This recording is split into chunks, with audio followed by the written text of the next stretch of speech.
नमस्कार दोस्तों, आप लोगों का हमारे YouTube channel easy to learn by Jitendra sir में स्वागत है।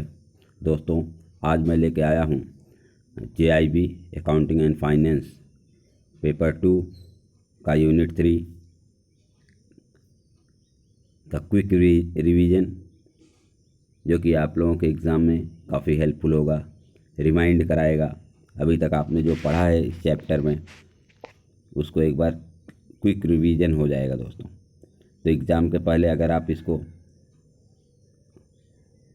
वीडियो देख लेंगे तो आपका ये पूरा चैप्टर क्लियर हो जाएगा दोस्तों। तो आइए हम लोग शुरू करते हैं। इसमें दोस्तों सबसे पहला होता है कैपिटल बजटिंग। तो आप लोगों को कैपिटल बजटिंग के बारे में पहले ही मैंने थोड़ा सा एक्सप्लेन किया था। जब भी हम कोई बिजनेस शुरू करते हैं या कहीं अपना इन्वेस्टमेंट करते हैं तो उसमें कुछ ना कुछ कैपिटल लगता है दोस्तों। अब वो कैपिटल दो तरह से मैनेज किया जाता है। एक तो या तो कहीं से आप डेब्ट लें, कर्ज लें, और दूसरा आपके पास क्या इक्विटी है, आपके पास खुद के कितने पैसे हैं, इसी को कैपिटल कहते हैं। अब इस कैपिटल का यूज कैसे करना है दोस्तों, कहाँ पे करना है, कौन सा प्लानिंग अच्छा रहेगा, कौन सा ख़राब रहेगा, बारो कहाँ से करना है, इंटरेस्ट रेट क्या है, इसी के प्लानिंग को, मतलब जो कैपिटल की प्लानिंग है, इसी को हम लोग कैपिटल की बजटिंग कहते हैं दोस्तों। बजटिंग दोस्तों, जैसे हमारी गवर्नमेंट भी ईयरली बजट लाती है तो क्या करती है, उनका आय और व्यय का लेखा जोखा रहता है, प्लानिंग रहता है। सेम वही यहाँ पे कैपिटल बजटिंग है दोस्तों, कि किसी भी कैपिटल का किस ढंग से यूज़ किया जाए, कहाँ पे कितना यूज़ किया जाए, कैपिटल का अरेंजमेंट कैसे किया जाए, इन्हीं सब को कैपिटल बजटिंग कहते हैं दोस्तों। अब दोस्तों आता है why capital budgeting required. Capital budgeting की ज़रूरत ही क्यों पड़ रही है? ऐसे भी लाओ पैसा कहीं से भी ले लगा दो, नहीं दोस्तों। कैपिटल बजटिंग की ज़रूरत इसीलिए है कि कोई भी चीज़ लॉन्ग रन के लिए कितना सही है। क्योंकि अगर आप ऐसे ही किसी से पैसे लेंगे, उसका कोई अकाउंटिंग नहीं होगा, उसका कोई लेखा जोखा नहीं होगा, तो वो आपका जो बिजनेस है बहुत ही शॉर्ट पीरियड में डाउन हो जाएगा दोस्तों। और अगर आप अच्छे से कर रहे हैं तो बिजनेस आपका लॉन्ग टर्म चलता रहेगा। इसलिए दोस्तों हमें कैपिटल बजटिंग की रिक्वायरमेंट होती है दोस्तों। अब इस चैप्टर में आगे है प्रेजेंट वैल्यू। तो प्रेजेंट वैल्यू के ऊपर आगे के दोनों चैप्टर में हम लोगों ने अच्छे से डिस्कस किया है दोस्तों। फिर भी प्रेजेंट वैल्यू वो वैल्यू होता है दोस्तों, जैसे आज के बाद हमें कुछ फंड मिलने वाला है। मान लिया आज के 1 साल बाद मिलने वाला है 1,000 रुपये, फिर आज के 2 साल बाद मिलने वाला है 2,000 रुपये, इसी तरह दोस्तों 3 साल बाद मिलने वाला है 3,000 रुपये।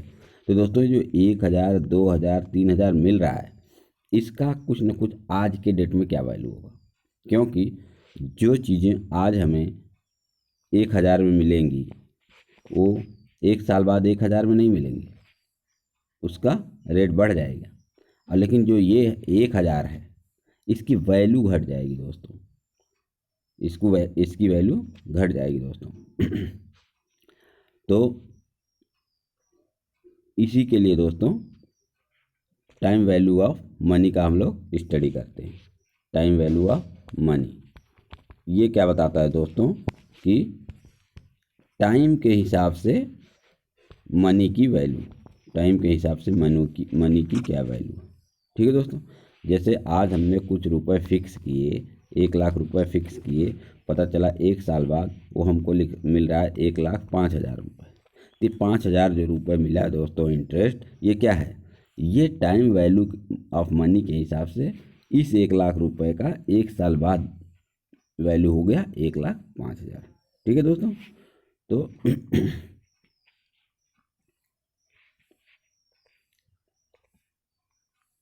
इसी में दोस्तों आता है फ्यूचर वैल्यू। मान लिया दोस्तों किसी ने आपको उधार दिया 10,000 रुपये,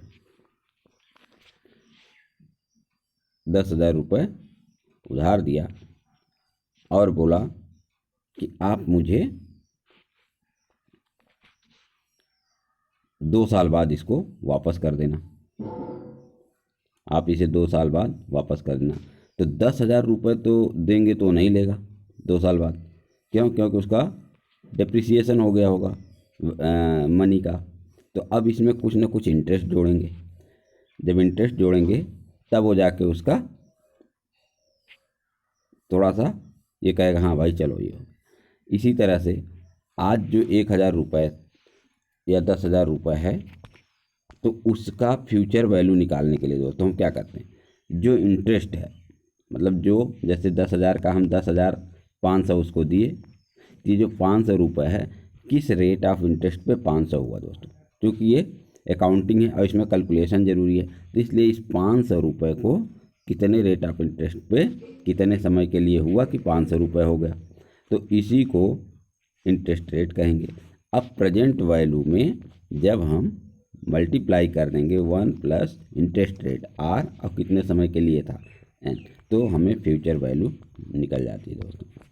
तो प्रेजेंट वैल्यू निकालने के लिए हम लोग क्या करते हैं दोस्तों, फ्यूचर वैल्यू में डिवीजन कर देते हैं 1 plus R to the power N का, और फ्यूचर वैल्यू निकालने के लिए प्रेजेंट वैल्यू में 1 प्लस आर पावर एन का मल्टीप्लाई कर देते हैं।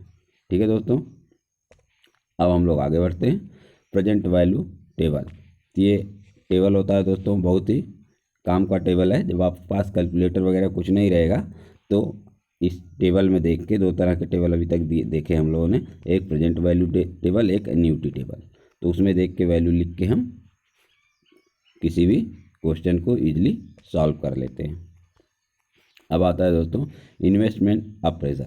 जो भी इन्वेस्टमेंट हम लोग कर रहे हैं उसका अप्रेजल होना चाहिए, जिससे हमें ये पता चले कि भाई ये जो हमारा इन्वेस्टमेंट है सही है कि गलत है, प्रॉफिटेबल है कि लॉस में है, और तो उस हिसाब से हम लोग अच्छी इन्वेस्टमेंट के लिए आगे बढ़ सकते हैं दोस्तों। तो इसके 2 मेथड हैं, पहला डिस्काउंटिंग कैश फ्लो मेथड या डिस्काउंटिंग कैश फ्लो टेक्निक, और दूसरा non discounting cash flow technique दोस्तों। अब डिस्काउंटिंग कैश फ्लो टेक्निक में भी 2 हैं, एक एनपीवी मेथड है दोस्तों, एक आईआरआर मेथड है। तो एनपीवी नेट प्रेजेंट वैल्यू और आईआरआर दोस्तों इंटरनल रेट ऑफ रिटर्न। तो एनपीवी निकालने के लिए दोस्तों हम लोग क्या करते हैं, जितने भी कैश फ्लो हैं, कैश इनफ्लो हो चाहे कैश आउटफ्लो हो, सबका हम लोग प्रेजेंट वैल्यू निकालते हैं दोस्तों, और उसको हम लोग ऐड कर देते हैं, टोटल कर देते हैं, सम कर देते हैं दोस्तों, तो हमें नेट प्रेजेंट वैल्यू मिल जाता है दोस्तों।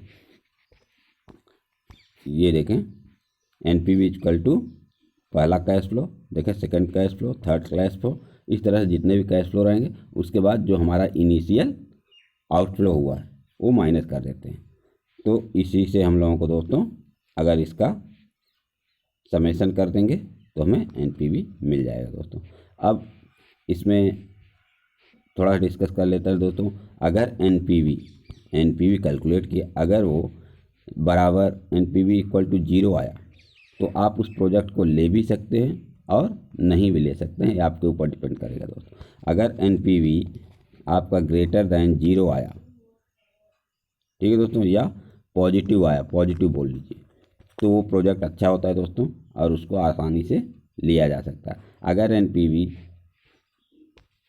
एनपीवी लेस दैन 0 आ गया दोस्तों, इसका मतलब वो प्रोजेक्ट ठीक नहीं है दोस्तों, उसमें लॉस हो सकता है और ऐसे प्रोजेक्ट से बचना चाहिए दोस्तों।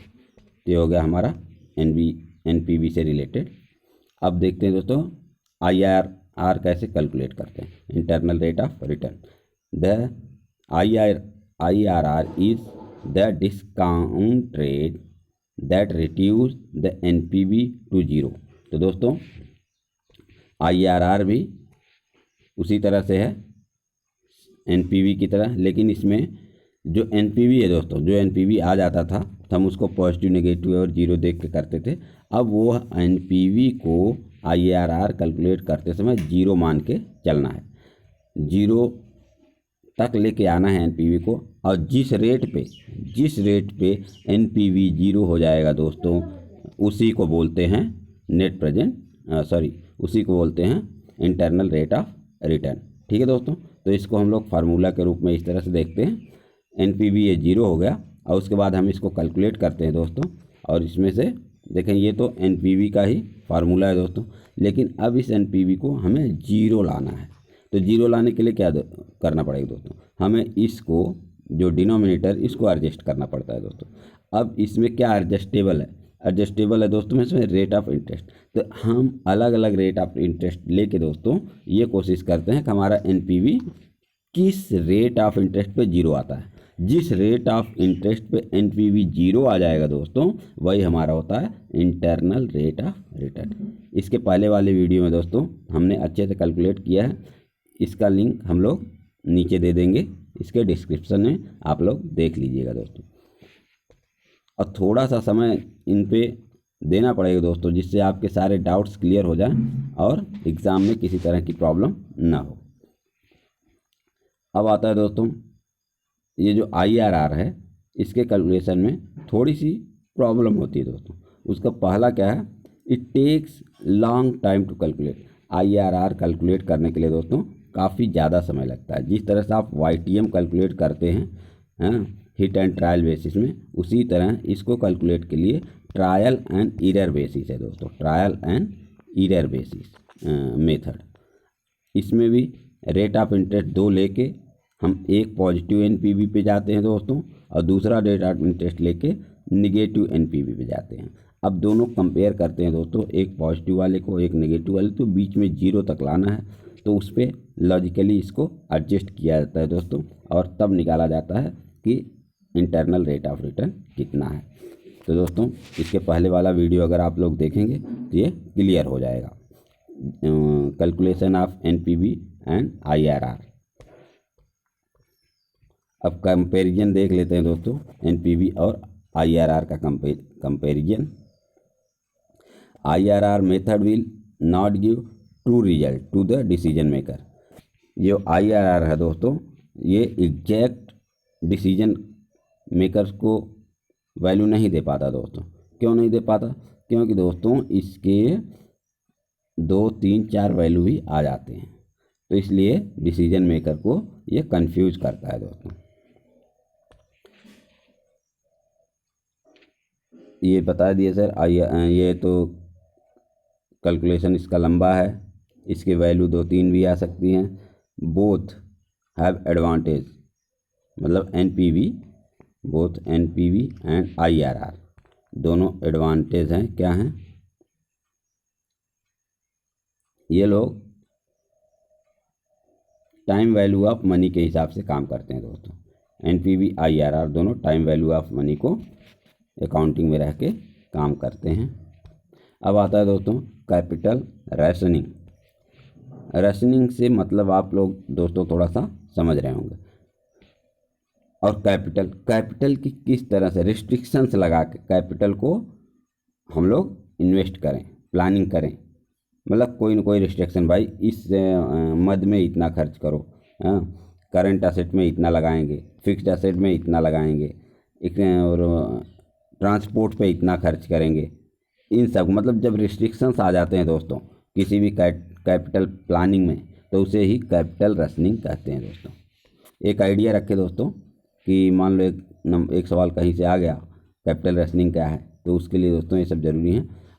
और उसके बाद आता है investment decision making under condition of uncertainty. जब अनसर्टेनिटी होता है दोस्तों तो किस तरह से डिसीजन लिया जाता है इन्वेस्टमेंट के लिए। तो एक होता है दोस्तों ENPV, expected net present value. तो ये क्या करता है दोस्तों, ये सेम वही है दोस्तों, नेट प्रेजेंट वैल्यू निकाला जाता है, इसमें अलग अलग सिचुएशन दी रहती है दोस्तों। उस सिचुएशन के आधार पर या कुछ रिस्ट्रिक्शंस हो जाते हैं दोस्तों। जैसे मार्केट में कंपटीशन ज़्यादा है दोस्तों, तो किसी ने बल्ब बनाया, तो अब यह बल्ब बिकने के कई कंडीशन हो जाएंगे दोस्तों। एक तो एक मार्केट में दूसरा भी सेम बल्ब बना रहा होगा, तो वो इसका प्राइस कितना रखा, या उसके प्रोडक्ट को जो कस्टमर है कितना लाइक कर रहे हैं। तो एक तो ये हो गया दोस्तों कि जो कंपटीशन मार्केट में उसको देखना है। दूसरा है दोस्तों कि बल्ब को बनाने के लिए कुछ आपके पास कंस्ट्रेंट्स होंगे। मान लो 100 बल्ब बना रहे हो या 100 वाट के बल्ब बना रहे हो या छोटे बल्ब बना रहे हो, तो जो चीज़ें आप बना रहे हैं उसमें उसकी मार्केट में क्या डिमांड है, और आप किसी न किसी कंडीशन बनाएंगे। आपने देखा चलो प्लास्टिक के बैग्स आजकल ज़्यादा बिक रहे हैं तो प्लास्टिक का बैग बना लिया जाए। तब तक पता चला कि दूसरा आदमी आया, उसने भी देखा प्लास्टिक के बैग ज़्यादा बिक रहे हैं, उसने भी अपना एक प्रोजेक्ट डाल दिया। अब पहले आपका अकेले का अधिकार था मार्केट में, अभी इसने भी आया तो कंपटीशन बढ़ गया दोस्तों। तो इसी को कैलकुलेट करते हैं ENPV द्वारा, जिसको एक्सपेक्टेड NPV बोलते हैं दोस्तों। तो अलग अलग सिचुएशन रहती हैं, उस पर आप कितना प्रॉफिट ले रहे हैं, कितना लॉस ले रहे हैं, उसको जब कैलकुलेट करते हैं तो दोस्तों ENPV के थ्रू किया जाता है दोस्तों। दूसरा होता है रिस्क एडजस्टेड डिस्काउंट रेट। तो इसमें दोस्तों इजी है कि जो भी रिस्क है, जो भी हम लोग प्रोजेक्ट डाल रहे हैं ना, इन्वेस्टमेंट कर रहे हैं, उसमें कहीं ना कहीं रिस्क ज़रूर होता है दोस्तों। तो उसमें रिस्क कितना है, मॉनिटरी रिस्क कितना है, तो उसको कैलकुलेट करते हैं दोस्तों, और उसके आधार पे हम लोग NPV को निकालते हैं दोस्तों। तीसरा होता है दोस्तों सेंसिटिविटी एनालिसिस। सेंसिटिविटी एनालिसिस दोस्तों ये होता है कि मार्केट में कोई भी आइटम है, मान लिया कि एक टीवी है दोस्तों, अब ये टीवी 10,000 की बिक रही है, 10,000 की बिक रही है दोस्तों। अब इसमें एक दूसरी कंपनी आ गया, उसने सेम फीचर्स के जो जो फीचर अभी तक इस टीवी में थे, सेम फीचर्स की दूसरी टीवी लॉन्च कर दिया, और उसका मार्केट प्राइस उसने 9,000 रख दिया दोस्तों। तो अब बताएं कि जो कस्टमर ये 10,000 का खरीद रहे थे, क्या वो अब खरीदेंगे? कभी नहीं खरीदेंगे दोस्तों। अब ये सेकेंड प्रोडक्ट जो आया उसके तरफ चले जाएंगे। तो इसी को सेंसिटिविटी कहते हैं दोस्तों, कि मार्केट का जो सेंसिटिविटी है किसी एक पर्टिकुलर प्रोडक्ट के लिए, उसको देख के जो एनालिसिस किया जाता है दोस्तों, उसको सेंसिटिविटी एनालिसिस कहते हैं। एक आता है दोस्तों decision tree analysis for NPV estimation. तो इसमें दोस्तों क्या होता है, जब कोई भी प्रोजेक्ट होता है उसका हम लोग एक upper side and lower side का सिचुएशन देखते हैं दोस्तों। जैसे हमने 10,000 रुपये इन्वेस्ट किए दोस्तों, अब इस पे आज मिल रहा है 10% प्रॉफिट। इस साल 10% मिल गया, अगले साल दोस्तों अब ये 10% मिलेगा कि नहीं, ये कंफर्म तो नहीं है। तो जब नेक्स्ट टाइम अगले साल इसको हम इन्वेस्टमेंट करेंगे तो हो सकता है इसको 10% प्रॉफिट मिल जाए, हो सकता है कुछ इसको लॉस मिल जाए। तो अगर 10% मिलने के चांसेस 10% हैं या 20% हैं, तो लॉस होने के चांसेस 80% में है। इस तरह से हम हर ईयर का जो कैश फ्लो है दोस्तों, उस पर कितना दोनों एक्सपेक्ट देखते हैं कि कितना प्रॉफिट हो सकता है, कितने परसेंट, और कितने परसेंट लॉस हो जा सकता है, और इन सब का एनालिसिस करते हैं दोस्तों। उसके आधार पे हम लोग किसी भी प्रोजेक्ट का डिसीजन लेते हैं। तो इसी को बोलते हैं दोस्तों डिसीजन ट्री एनालिसिस। इससे क्वेश्चन नहीं आते दोस्तों, बस एक आइडिया हो जाएगा आपको कि ऑपरेशनल एनालिसिस में क्या क्या चीज़ें हमें देखनी चाहिए। अब आता है दोस्तों दूसरा non discounting cash flow technique. अब इसमें क्या होता है दोस्तों, अभी तक हमने डिस्काउंटिंग कैश फ्लो टेक्निक देखा था, जिसमें हमने NPV को पढ़ा और IRR को पढ़ा।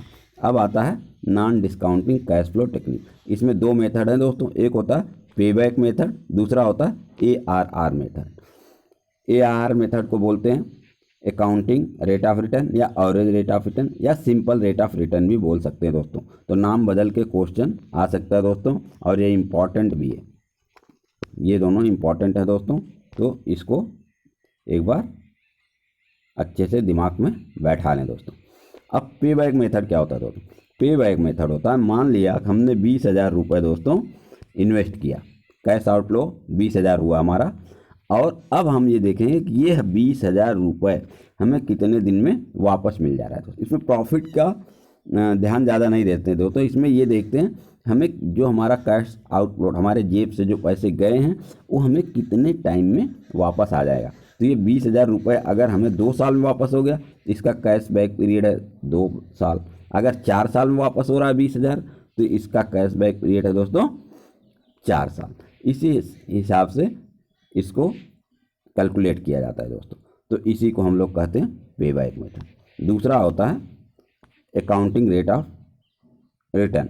इसमें क्या होता है दोस्तों, हमारे जितने भी कैश फ्लो हैं, ये भी सिंपल है, जितने भी कैश फ्लो हैं दोस्तों उसको हम लोग पहले एक जगह लिख लेते हैं। उसके बाद हम ये देखते हैं दोस्तों इसका एवरेज प्रॉफिट कितना आया। एवरेज प्रॉफिट निकालने के लिए दोस्तों पहले हम लोग उसमें से टैक्स रिड्यूस कर देते हैं, और फिर उसका मान लिया फर्स्ट ईयर में हमें 10,000 मिला प्रॉफिट, सेकेंड ईयर में भी 10,000 मिला, थर्ड ईयर में हमें 20,000 मिल गया दोस्तों, और फोर्थ ईयर में 10,000 मिला। तो अब इन चारों को ऐड कर लेते हैं। अब इसमें से लग गया 5,000 टैक्स लग गया, तो 5,000 टैक्स रिड्यूस कर देंगे दोस्तों, और इन चारों को जोड़ के 5,000 टैक्स रिड्यूस करके, अब क्योंकि 4 साल का इसलिए 4 का भाग दे देंगे, तो ये आ गया आपका एवरेज प्रॉफिट दोस्तों। इसको हम डिवाइड करते हैं, एवरेज प्रॉफिट को डिवाइड करते हैं एवरेज जो आपका इन्वेस्टमेंट है दोस्तों। तो ये कैसे निकालते हैं, इसको निकालने के लिए जब हम शुरू में कितने पैसे लगाए और लास्ट में हमारे पास कितने पैसे बचे, इन दोनों को ऐड करके 2 से डिवाइड कर देते हैं दोस्तों। ये फार्मूला है, इस फार्मूले को यूज़ करके आप ARR निकाल सकते हैं दोस्तों। तो थैंक यू दोस्तों, हमारे इस YouTube चैनल को लाइक करें, सब्सक्राइब करें, और अपने दोस्तों में इसके बारे में डिस्कस करें दोस्तों, जिससे उन्हें भी इसका लाभ मिल सके। थैंक यू दोस्तों।